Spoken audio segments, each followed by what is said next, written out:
For my multicultural book assignment, I chose to do The Watsons Go to Birmingham. It's written by Christopher Paul Curtis, and it was the winner of a Newbery Medal and the Corda Scott King Award. I did 5 activities for my assignment and 5 lessons learned. My first activity was a civil rights timeline. The Watsons Go to Birmingham includes major events in the civil rights movement. I thought that it would be good to discuss major events that happened during the civil rights movement with the students, have them use the civil rights events that were in the story, as well as research a couple other and create a timeline of it. I also decided to do a compare and contrast with Flint, Michigan and Birmingham, Alabama. The Watsons traveled from Flint, Michigan to Birmingham, Alabama. The story took a drastic turn as the Watsons entered a completely different world. You could have the students compare and contrast the two states. I did a current event lesson. Choose a major event that is relevant to the students in your classroom. Discuss as a class how they felt before the event that happened, during the event, and how experiencing that event made them feel better. Then talk about the way that Kenny and Byron each felt about racism before going to Birmingham and how it affected Kenny and Byron. Did their perception of racism change is a good topic to discuss as well. I did a planning activity. Excuse me, I didn't print this out. After reading The Watsons Go to Birmingham, students can get into groups and plan a trip to Birmingham while sticking to a strict budget.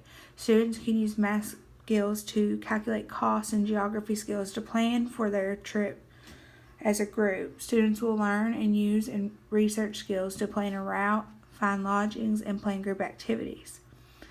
A big thing in the book was Kenny always referred to his parents as Southern talkers. Here in Gideon, a lot of people, if I go out of town, they're like, you have a Southern voice. So this was a really neat activity, I thought, to do with language. Because Kenny refers to his parents as Southern talkers, I thought it would be neat to write a common, short, simple script for all the students to take home and have them record a couple different family members who are willing to repeat the script. In a listening activity, allow the students to play the recordings and see if they can detect the different speech patterns. Lessons to be learned. There was a lot of friendship and forgiveness lessons. We experienced the departure of Kenny's friendship with LJ, who was a sneaky friend who tricked Kenny not only by stealing some of his dinosaurs, but making him feel foolish in the process. At first, Kenny finds a new friend, the new boy at school. Kenny hurts his feelings by laughing at him about his raggedy clothes because the other students were doing it as well. With the help of his mother, the pair manages to patch things up. After a bit of confrontation, Kenny finds real value in his friendships with Rufus. I feel like that's a very important friendship forgiveness lesson. We also learned about consequences when reading this book. Byron was always getting in trouble, and one day he decided that he wanted to change his hairstyle without his permission of his parents. His mother told him he looked like a clown with his chemically straightened, now reddish brown, all stiff and sticky hair. She sent him to his room to wait for his dad to come home. The consequence of that was his dad took care of things by shaving Byron's head completely bald. Byron was sent to his room.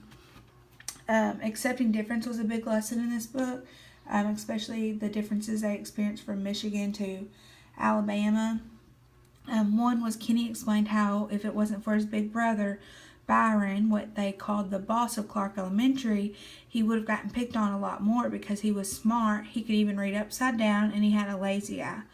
Byron showed Kenny how to accept the difference and taught him to squint and then look at people sideways so that the lazy eye wasn't so noticeable. He didn't get called Cockeye Kenny nearly as much after that. Family importance is really big to me, and there was a situation in this book that kind of stressed that. A good lesson that it said the Watsons family, mom and dad, little sister Joetta, 10-year-old Kenny, and 13-year-old Byron. The family is bundled up together trying to stay warm because of the faulty furnace. When they decide to spend the night at a relative's house, Byron and Kenny are elected to scrape off the ice from the family. That's also a teamwork lesson, I guess you could say. The two boys work together. The last lesson I come up with was something in learning who to go to.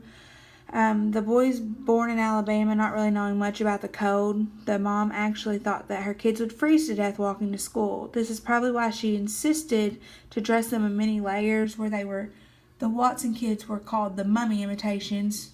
When Larry stole some of Kenny's gloves, he turned to Byron for help. Byron gets revenge on Larry in a way that Kenny did not approve of and made him regret telling Byron about it and wishing he would have went to someone else. So he learned who to go to and who not to go to, which is a valuable lesson.